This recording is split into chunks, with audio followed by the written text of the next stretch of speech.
আসসালামু আলাইকুম, সবাই কেমন আছেন? আশা করি ভালো আছেন। আজকে আপনাদের সঙ্গে শেয়ার করব কলার পিঠা তৈরি।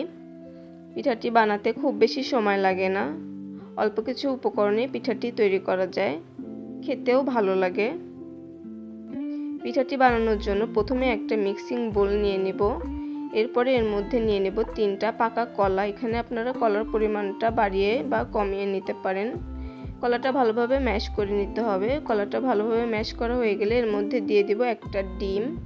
এরপরে এর মধ্যে দিয়ে দিব হাফ কাপ চিনি। এখানে আপনারা চিনির পরিমাণটা বাড়িয়ে বা কমিয়ে দিতে পারেন, কোনো সমস্যা নেই।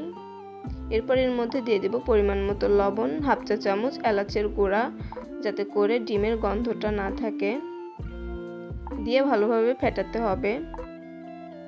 যতক্ষণ না চিনিটা গলে যাচ্ছে ততক্ষণ ফেটাতে হবে। ফেটাতে ফেটাতে এক পর্যায়ে দেখা যাবে যে উপরে সাদা ফ্রমের মতো হয়ে গেছে। তখন বুঝে নিতে হবে যে ফেটানোটা হয়ে গেছে, আর ফেটাতে হবে না। যখন এরকম ফ্রম ক্রিয়েট হয়ে যাবে তখন এর মধ্যে আটা মিশিয়ে নিতে হবে। এখানে আমি 1.5 কাপ আটা নিয়েছি। আটাটা একেবারে দিব না, ধাপে ধাপে দিয়ে আলতো হাতে মিশিয়ে নিব। একেবারে দিলে দলা পেকে থাকবে, তখন পিঠাটা ভালো হবে না।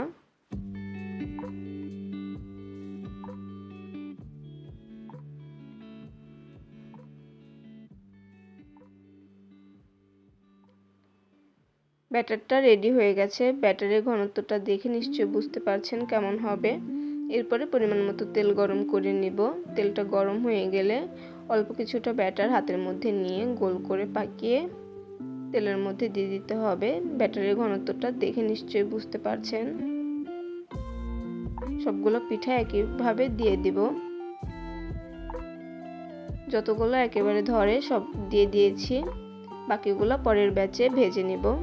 এরপর যে চুলার আঁচটা থাকবে লোতে, উল্টে পাল্টে গোল্ডেন ব্রাউন কালার করে ভেজে নিতে হবে।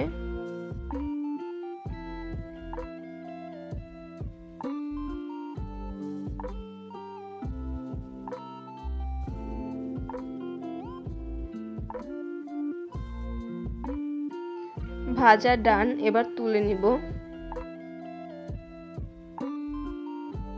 রেসিপিটি ভালো লাগলে লাইক, কমেন্ট, শেয়ার করবেন। চ্যানেলটি সাবস্ক্রাইব করে পাশে থাকার অনুরোধ রইল।